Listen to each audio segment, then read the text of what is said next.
Okay, so this wacky and totally unhinged liberal, Tom Liar Steyer, is at it again. He's got another propaganda ad attacking Trump because his opinion, Tom's opinion, is more important than any of the other 330 million of us Americans, and he needs to be heard. And because Tom sleeps on a bed of money that he doesn't know what to do with, he gets to stick his face on TV and tell us all how one guy thinks the country should be run. Remember how the economic crash was supposed to be a wake-up call for our government? People all across the country lost their savings, their pensions. Okay, it is a fact that the people whose portfolios got slammed by the 2008 market crash were over-allocated into stocks and real estate stocks and derivatives instead of bonds. If you have a low tolerance for risk, then on day one, you invest heavily in the bond asset class. This is elementary. I have a zillion videos about this. It wasn't the stock market's fault. It wasn't the government's fault or the Republicans or Democrats' fault, let alone Donald Trump's fault, if you were swinging for the fences by being over-allocated into stocks and or real estate. I'm Tom Steyer. Why do you have to advertise your name every time if this isn't an attempt to start a political career? And notice how this billionaire always tries to dress up in jeans or a jean shirt so that he can pretend like he's a blue-collar guy. This guy sleeps on a bed of money. He's an ex-Wall Street guy. And it turned out that the system that had benefited people like me who were well off was in fact stacked against everyone else. Wrong, false. What was the seed that set the stage for the 2008 crash? Bill Clinton, a Democrat, wanted to make homes affordable for everyone, even if they didn't qualify for a home loan because they had poor credit and not enough savings. Under Clinton, you could buy a house for $0 down.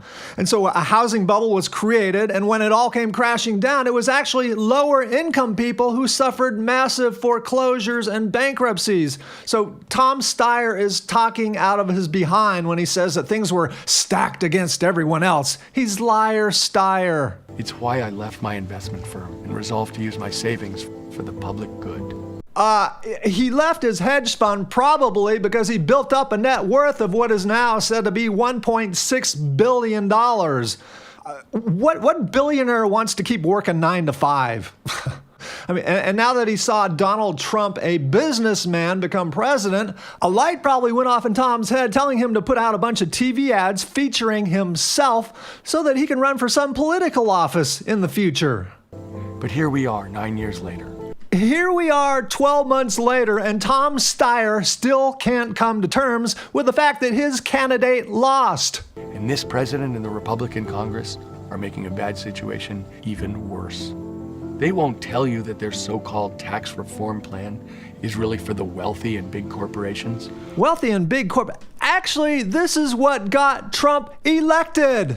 Especially in those Rust Belt swing states. The purpose of drastically lowering corporate taxes is to try to bring some factory jobs back to America by making it cost-effective to do business here at home.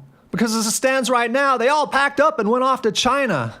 But you can see what Tom Steyer's doing. He's putting on a show for short-sighted voters who don't understand that lower taxes for corporations equates to more jobs at home. It blows up the deficit. One of the ways to get out of a deficit is with prosperity and more jobs. And whatever we were doing under Obama wasn't working. And by the way, the national debt isn't Trump's fault in the first place. As he has said, he inherited a mess. And that means fewer investments in education, healthcare. Healthcare costs are skyrocketing. There's too many expensive tests, treatments, technology, and drugs, and too many people living too long. Anyone who tells you that they have a magic pill to make all healthcare affordable for everyone is plain politician. It's up to all of us to stand up to this president. Here's a news alert, Tom. All of us already voted for Trump. Your candidate lost. Get over it. And by the way, since when do you impeach a president just because you don't like a tax plan being drafted by Congress? Yeah, go ahead. Sign a worthless petition. You're accomplishing nothing. You're joining Maxine Waters. The only thing it'll get you, it'll probably get you on a mailing list. More junk mail.